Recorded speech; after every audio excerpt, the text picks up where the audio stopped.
Live from downtown Detroit, home of WDIV and Click on Detroit, Local 4 News at 5 starts now. Bombshell plea agreement. One of the men charged in what the feds say was a plot to kidnap Governor Whitmer has pled guilty, and now he's going to testify against the same men he says he was training with. Guilty as charged. FCA is now admitting it paid off top union officials to get a better contract, and the fine is hefty. We're going to begin, though, with state Republicans threatening to hold back billions in school funding unless Governor Whitmer gives up her administration's power to issue emergency orders. Off the top today at 5, the power struggle has been playing out between the governor and the Republican-led legislature, and it seems to have hit a new level in the new year. Tonight, the governor gives her State of the State address, but the GOP has released its COVID-19 plan, and in the middle is school funding. Mara McDonald is live in Lansing tonight. Mara, bottom line here, the legislature wants to take some decisions out of the governor's hands. Kimberly, they want to do two specific things. They want to move the governor's ability to decide whether classes should be in person and whether high school sports can happen out of her hands and into the hands of local health departments. This is the latest maneuver in an ongoing COVID-19 battle, something that is sure to figure prominently in tonight's State of the State speech. Take a look. On the eve of her State of the State address, the push and pull over who makes certain COVID-19 calls remains in place. Whitmer has managed the COVID-19 crisis first by executive order, which the Michigan Supreme Court put an end to, saying further executive orders require legislative approval, and now by orders coming out of the state health department, which has broad powers in a pandemic.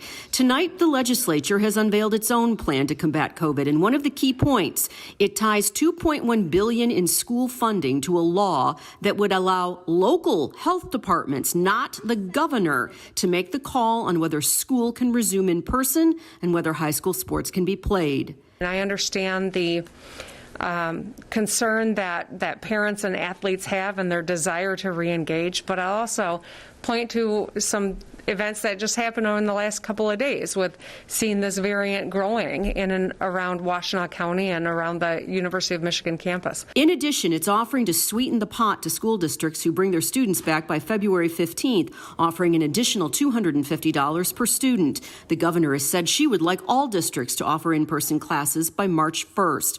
All of this as new CDC guidelines came out yesterday, saying in-person instruction should resume as soon as possible, providing mask wearing and social distancing are in effect. Back here live, pretty clear that this is not going to happen. I can't imagine a circumstance where the governor would willingly give up these powers. That said, this looks to be the start of a negotiation going forward. I will say that the relationship between the governor and this legislature right now, the leadership of this legislature is chilly at best. Just today, the Michigan Senate rejected some 12 of the governor's appointments. So I think the road forward here is going to be an interesting one, Devin and Kimberly. And coming up tonight at 6, we know she's going to be talking about COVID. But I think it's also going to be interesting to hear what exactly the tone is and what kind of conciliation type things we hear out of her, if we hear any. We're live in Lansing tonight. I'm Mara McDonald, Local 4. Yeah, absolutely. Okay, Mara, thank you. And we want to be sure you tune in tonight for Governor Whitmer's annual State of the State address. We'll be airing it live at 7 p.m. right here on Local 4 and streaming it live over on clickondetroit.com. Now back to this one specific emergency order that has caused such an uproar at high schools across the state. A lot of parents and students want sports to restart, and they want that to happen next week. Let's get over to Victor Williams. And Victor, parents are set to file a lawsuit. You talked to a state rep who's been hearing a whole lot from his constituents about this. Tell us more. Yes, that's right, Devin and Kimberly. This lawsuit is still in the process of being filed, but a local state representative is chiming in on all of the complaints he's receiving from parents here in the state. I know that people are fired up. My phone started blowing up last weekend. My social media is blowing up. My text messages, private message. Parents are fired up. State Rep Joseph Bellino says parents are constantly reaching out, hoping that their student athletes can literally get back into the game. Well, lots of parents have seniors, so this is their last chance to play ball. A few have scholarship opportunities, but we know that's not a lot. That's a few, but it's part of the health and the welfare of the kids. That same idea being echoed by Jamie McIlvaney, the parent that started Let Them Play Incorporated, the group behind the lawsuit. It's not just to get sports back, it's to open the eyes to the people making these laws that the mental health state of these kids is drastically being affected, and we can't ignore it any longer. As far as the lawsuit being filed against the state, Representative Bellino says he's unsure of the route that will be taken. I have no idea where they're going with that and what they're trying to do. But he says he does know that student athletes have already proven they can play sports safely throughout the pandemic. We've already shown in this state, with proper protocols, with testing, that we can play sports without outbreaks. Now, tomorrow there is supposed to be a committee meeting, or hearing, I should say, that's going to be happening at the state capitol. And Jamie, along with several other student athletes, have been invited out to speak. Reporting live tonight, Victor Williams, Local 4. Hey, Victor. Today in federal court, a man from Heartland admitted to training and preparing to kidnap Governor Gretchen Whitmer. 25-year-old Ty Garbin pleaded guilty to conspiring to kidnap the governor and now plans to fully cooperate with federal investigators. We bring in defender Sean Lay. Sean, also some new evidence came to light during that hearing.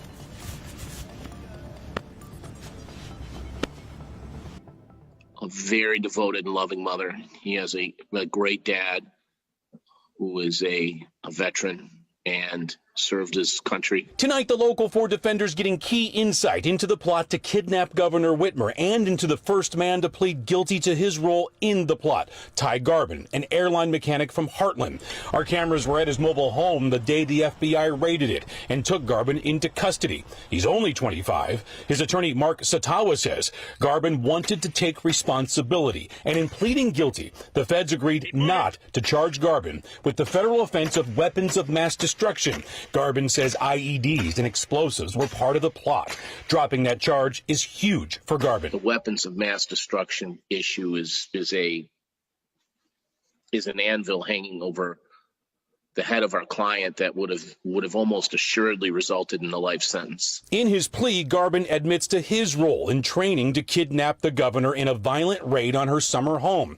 Does the plea also confirm that the plot was very real and the governor was in real danger? That factual basis lies out a relatively real set of facts related to the accusations and allegations in this case. That is one of the reasons the client did what he did today, which is to say, I gotta own what I did.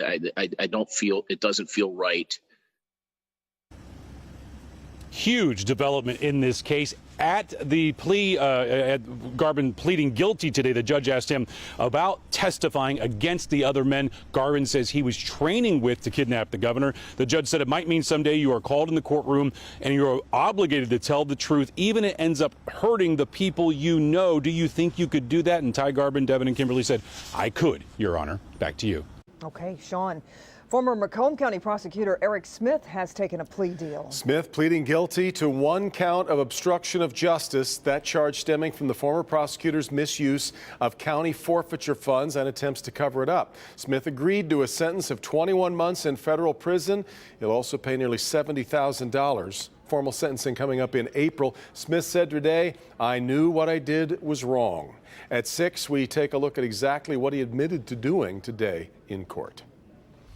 All right, let's get to the state's coronavirus numbers. Michigan reporting now more than 1,600 new cases of the virus, along with 6 more lives lost to it over the past 24 hours. There is some new progress to report on the coronavirus vaccine front in Michigan. As of today, more than 1.4 million doses have been delivered, with a little more than 800,000 shots going into arms. The Washtenaw County Health Department, meanwhile, now recommending University of Michigan students stay home to slow the spread of the contagion. On or near the Ann Arbor campus are also asked to avoid gatherings with others outside their household. Students can leave home for in-person class and for groceries, but this recommendation is in place now through February 7th. 14 cases of the COVID variant have been found in the U of M community. Biden administration's new COVID-19 response team held its first press briefing today. It had a very different look and feel from the previous briefings, starting with the fact that the president himself was not there. Our Dr. Frank McGeorge joins us with a closer look at what to expect going forward. Hi, Frank. Hey, Kim and Devin. Yeah, the briefing was held virtually. That's a major change from the in-person briefings that were preferred by the Trump administration. And while the CDC has been largely sidelined since last March, the first person to speak at this briefing was the new head of that agency. Our case rates remain extraordinarily high, and now is the time to remain vigilant. New CDC head Dr. Rochelle Walensky warned the latest forecasts predict up to 89,000 more Americans could be lost to the virus in the next 4 weeks. I know this is not news we all want to hear, but this is something we must say so we are all aware. The message repeatedly echoed, science will guide their decisions. The White House respects and will follow the science, and the scientists will speak independently, and that our core values of science, public health, and equity going to drive our actions here at the White House. Getting more vaccines to Americans, the top priority. Much of our work over the next week is going to make sure that we can tighten up the timelines, understand where in the pipeline the vaccine actually is, and when exactly it is administered. You heard from the president this week. He is pushing us to view 1 million per day as the floor, not the ceiling. To that end, we are releasing more supply, activating FEMA, and deploying many more personnel. But it will be months before everyone who wants a vaccine can get one. Now, I know that many Americans are anxious and eager to get vaccinated. I want you to know we're taking this issue on with incredible urgency and purpose. Now, the Biden administration is looking for additional ways to speed up vaccine production. These briefings are actually going to happen 3 times a week now in an effort to keep Americans better informed about the pandemic and the vaccines. Back to you. All right, Doc, there's much more to come here on Local 4 News at 5. Let's check in with Ben. Devin and Kim, snow made some nice pictures. The sunshine made an even better one, but the temperatures are going in the other direction. We'll look at our coldest night of the season again coming up. Battling to get the unemployment benefits owed to you? Well, you are not alone. The good news is there is free help. I'm Hank Winchester. Help me, Hank. I'll show you what you can do to get the benefits that are owed to you. It's not every day that one of the domestic 3 pleads guilty to a criminal charge. FCA executives were acting in the interest of FCA. In doing so, they made illegal payments to UAW officials. And yet that's exactly what FCA has done. And the investigation is far from finished. Another car company in the DOJ's crosshairs.